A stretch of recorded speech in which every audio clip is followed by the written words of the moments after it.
제가 이렇게 신앙을 가지고 잘 올 수 있었던 거는 어머님의 기도가 있었던 것 같아요. 어머님께서 어렸을 때부터 유치원이 아닌 전 성경을 다녔고 항상 혼내키실 때도 말씀으로 많이 혼내키시고 주일에는 무조건 교회에서 하루 종일 있어야 되고 근데 어릴 때는 불만이었을 때도 많았죠. 아, 놀고 싶기도 하고 아침에 일어나면 만화 영화 보고 싶은데 엄마가 자꾸 교회 가라고 하니까. 근데 그때 이렇게 열심히 저희를 이끌어 주셨기 때문에 많이 흔들리기도 하지만 중심을 잃지 않을 수 있었던 이유 중에 하나가 어머님의 기도가 아니었나 싶어요. 그렇게 이제 밀접하게 지내다가 한때는 이제 활동을 너무 바쁘게 하다 보니까 교회를 잠시 떠났던 적도 있었어요. 그러니까 기도는 하지만 주의를 지키지 못하고 말씀도 못 보고 뭐 그랬던 적도 있었는데 다시 이렇게 돌아올 수 있었던 것도 사실 어머니의 기도였던 것 같고요. 어머님께서 참 좋은 성품으로 잘 가르쳐 주셨던 것 같다는 생각이 드는 게요.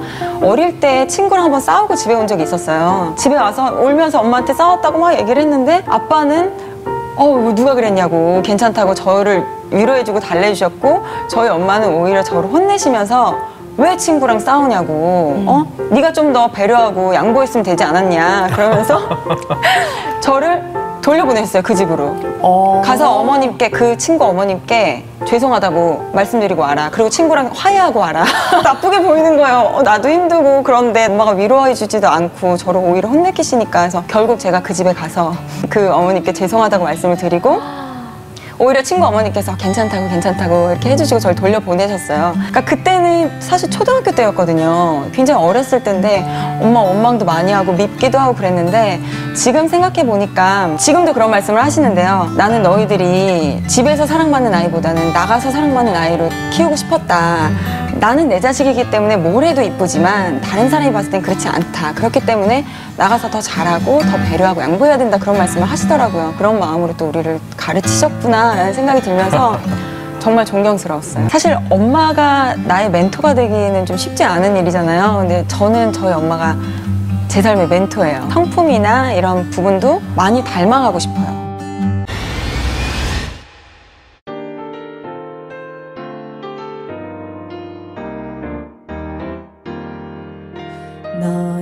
너는 담장 너머로 뻗은 나무 가지에 푸른 열매처럼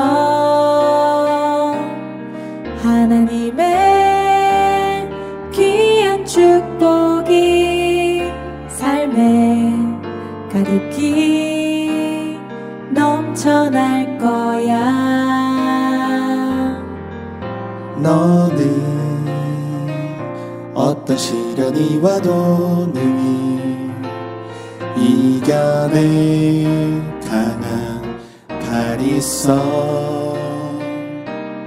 전능하신 하나님께서 너와 언제나 함께 하시니 너는 하나님의 사랑, 아름다운 하나님의 사랑. 나는 널 위해 기도하며 내 길을 축복할 거야. 너는 하나님의 선물, 사랑스러운 하나님의 열매. 주의 품에 꽃 피운 나무가 되어줘.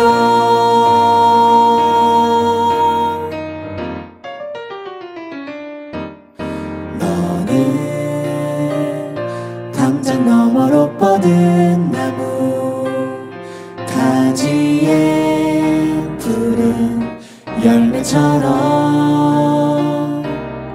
하나님의 귀한 축복이 삶에 가득히 넘쳐날 거야. 너는 어떤 시련이 와도 능히 이겨낼 강한 팔이 있어. 전능하신 하나님께서 너와 언제나 함께 하시니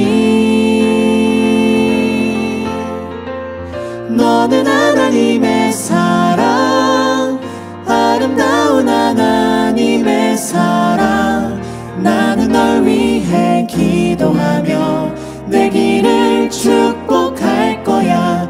너는 하나님의 선물, 사랑스러운 하나님의 열매, 주의 품에 꽃 피운 나무가 되어줘. 너는 하나님의 사랑, 아름다운 하나님의 사랑. 나는 널 위해 기도하며 내 길을 축복할 거야. 너는 하나님의 선물, 사랑스러운 하나님의 열매, 주의 품에 꽃 피운 나무가 되어줘.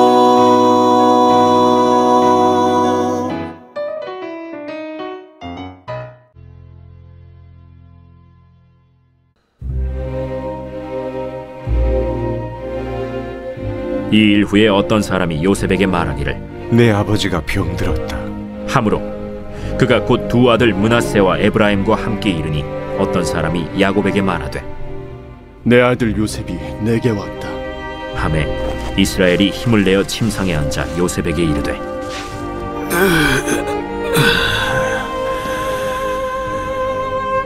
예전에 가나안 땅 루스에서 전능하신 하나님이 내게 나타나서 복을 주시며 내게 이르시되 내가 너로 생육하고 번성하게 하여 내게서 많은 백성이 나게 하고 내가 이 땅을 내 후손에게 주어 영원한 소유가 되게 하리라 하셨느니라. 내가 애굽으로 와서 내게 이르기 전에 애굽에서 내가 낳은 두 아들 에브라임과 므낫세는 내 것이라. 르우벤과 시므온처럼 내 것이 될 것이요 이들 후에 내 소생은 내 것이 될 것이며 그들의 유산은 그들의 형의 이름으로 함께 받으리라.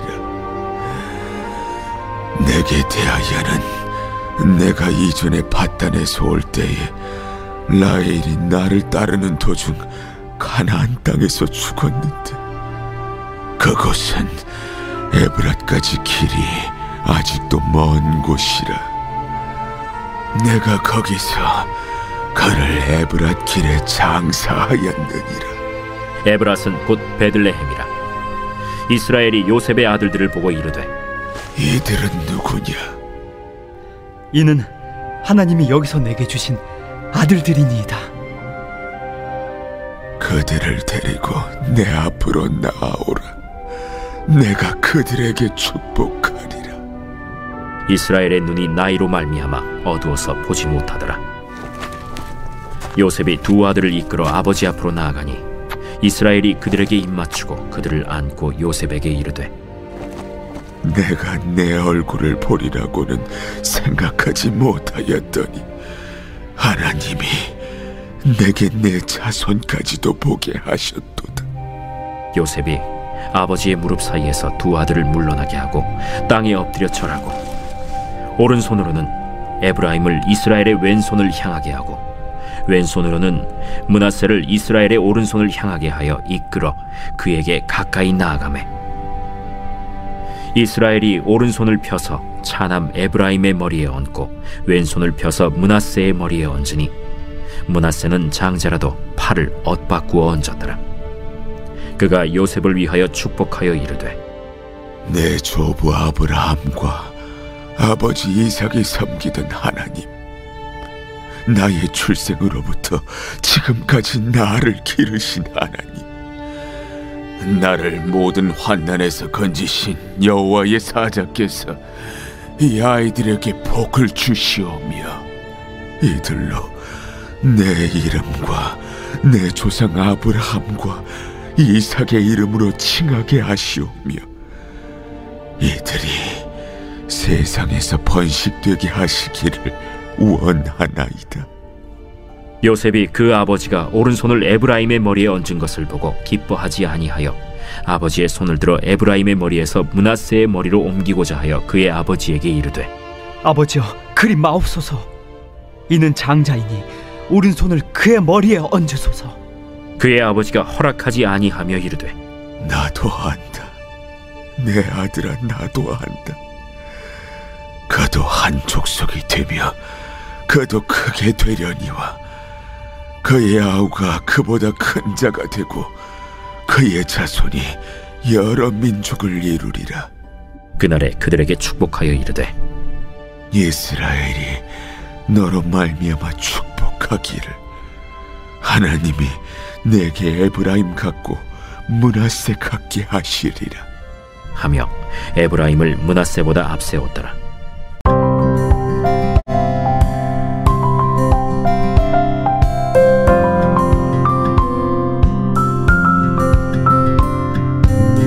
야곱의 생애는 그가 고백한 것처럼 나그네의 삶이었고 험악한 인생이었습니다. 나그네는 뜨내기죠. 이 집 저 집 돌아다니는 사람, 정처 없이 유랑하는 사람입니다. 이것이 야곱의 일생이었죠. 외삼촌 집에서 살아야 했고 형 에서와 갈등을 겪어야 했습니다. 한순간도 평안하게 안심하며 산 적이 없었습니다. 12명의 아들들을 낳고 그 아이들을 키워야 했죠. 그는 자기 생애를 이렇게 정리했습니다. 나의 삶은 험악한 인생이었다라고. 야곱은 산전수전을 다 겪었습니다. 못 견딜 일을 많이 겪었고 못 볼 일을 많이 보았습니다. 그런 인생이었습니다. 그러나 하나님은 이런 야곱이 헛되이 세월만 보낸 것 같은 늙고 병들고 초라한 노인으로 일생을 마치게 하시지 않았습니다. 간섭하시고 조건 없는 사랑과 은혜를 베풀어 주셔서 꿈에도 그리던 아들 요셉을 만나게 하셨죠. 그리고 하나님은 야곱을 위로하시고 회복시키셨습니다. 슬픈 인생, 허무한 인생이 기쁜 인생, 축복하는 인생으로 바뀌었죠. 이것이 야곱이 130세 때의 이야기입니다. 야곱은 147세까지 살았는데 말년인 17년 동안은 하나님이 주시는 복을 누렸죠. 우리 역시 젊어서 고생하더라도 험악하고 뜨내기 같은 삶을 살더라도 인생의 말년은 행복할 수 있게 되길 바랍니다. 자녀들이 돌아오고 건강이 회복되고 평안하게 안식하는 감격을 맛볼 수 있게 되길 바랍니다. 야곱은 그렇게 그의 말년을 살았습니다. 하나님의 은혜였고 섭리였고 인도하심이었고 채우심이었습니다. 야곱은 드디어 깨달았죠. 나의 하나님은 나의 조부 아브라함의 하나님이시요 나의 아버지 이삭의 하나님이시로구나. 그들의 복이 내게 임했구나. 내가 그럴 만한 자격이나 가치가 있어서 임한 것이 아니구나. 하나님은 나를 부족하게 생각하시지 않고 복을 주셨구나. 은혜를 주시는구나. 할렐루야. 하나님이 야곱에게 주신 복은 내가 너로 생육하고 번성하게 하여 내게서 많은 백성이 나게 하고 내가 이 땅을 내 후손에게 주어 영원한 소유가 되게 하리라 하셨느니라 라는 것이었습니다. 여기서 하나님은 약속하시는 분이요 약속을 지키시는 분임을 알 수 있습니다. 드디어 야곱은 죽은 줄로만 알았던 요셉이 살아있는 애굽으로 이민을 갔습니다. 당시는 세상에서 가장 심각한 기근이 있던 때였습니다. 7년 기근 중 2년이 지났고 5년이 남아 있었습니다. 그런 때에 하나님은 야곱의 가족에게 고센 땅을 주셨습니다. 고센 땅은 풍요로운 땅이었죠. 하나님은 그들이 먹고 살게 해주실 뿐만 아니라 넉넉하게 살 수 있도록 해주셨습니다. 야곱은 하나님의 인도하심과 채우심의 은혜를 경험했죠. 참으로 큰 하나님의 은혜를 누렸습니다. 이제 야곱은 죽게 되었죠. 죽음이 다가오자 야곱은 두 가지 일을 했습니다. 죽음을 앞둔 야곱이 행한 두 가지 일을 우리가 배울 수 있게 되길 바랍니다. 첫 번째는 자녀들을 불러놓고 유언을 한 것입니다. 자기 시신을 애굽 땅에 묻지 말고 하나님이 약속하신 땅에 묻어달라고 했죠. 이것은 아무것도 아닌 것 같지만 굉장히 중요한 이야기입니다. 야곱의 마음에 있는 인생의 결론은 하나님이시라는 거죠. 우리 인생의 결론은 무엇입니까? 이 세상에 많은 일이 있지만 우리 인생의 결론이 하나님이시길 바랍니다. 하나님이 원하시는 것, 하나님이 약속하신 것을 살아서 뿐만 아니라 죽어서도 이루어 드릴 수 있게 되길 바랍니다. 야곱은 바로 이런 고백을 한 것입니다. 둘째, 자녀들을 모아놓고 축복하고 예언한 것입니다. 야곱은 먼저 요셉의 두 아들 므낫세와 에브라임을 축복했죠. 이 과정에서 엉뚱한 일이 있었습니다. 야곱이 요셉의 두 아들을 자기 아들이라고 한 것이죠. 그 후 야곱은 두 아들을 축복했습니다. 이로써 요셉은 12지파에서 빠지고 대신 요셉의 두 아들이 이스라엘의 지파로 들어갔습니다. 다른 형제들은 한 몫을 받았지만 요셉은 두 몫을 받은 셈이죠. 땅도 2배를 받고 축복도 2배를 받았습니다. 또 하나 놀라운 일이 있었는데 야곱이 요셉의 두 아들에게 안수할 때 오른손으로는 작은 아들을 안수하고 왼손으로는 큰 아들을 안수한 것입니다. 원래는 큰 아들은 오른손으로 하고 작은 아들은 왼손으로 안수해야 했죠. 그 모습을 본 요셉이 너무 당황해서 아버지, 손이 바뀌었습니다 하고 말하자 야곱은 나도 안다, 나도 알아 라고 2번이나 반복해서 말했습니다. 제정신으로 하는 행동이라는 의미이죠. 여기서 놀라운 지혜를 발견하게 됩니다. 세상 법칙은 큰아들, 작은아들을 구분하지만 하나님 나라에서는 하나라는 것이죠. 더 나아가 유대인이나 이방인이나 그리스도 안에서는 동일하다는 것입니다. 하나님은 이 사건을 통해 우리에게 하나님 나라의 놀라운 질서를 가르쳐 주셨다는 것입니다. 사랑하는 성도 여러분, 올 이 하루도 그렇게 하나님의 은혜 가운데에 살아가시는 은혜가 있게 되기를 예수님의 이름으로 축복드립니다. 기도하시겠습니다. 우리를 은혜 안으로 불러주신 하나님, 오늘도 일상의 삶에서 하나님의 그 은혜와 사랑을 누릴 뿐만 아니라 그것을 나누는 삶이 되게 하여 주시옵소서.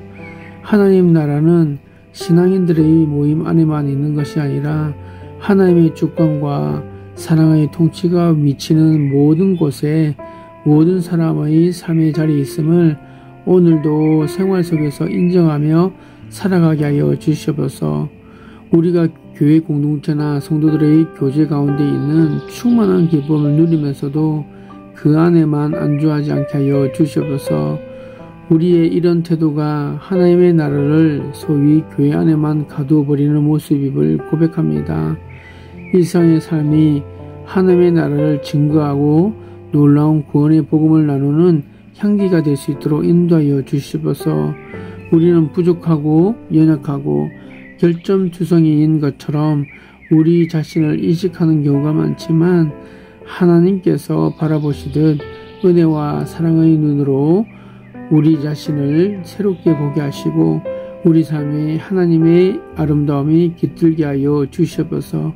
일상 속에서 감출 수 없는 하나님 나라의 비밀을 나누는 참된 전도자의 삶으로 우리를 이끌어 주시옵소서.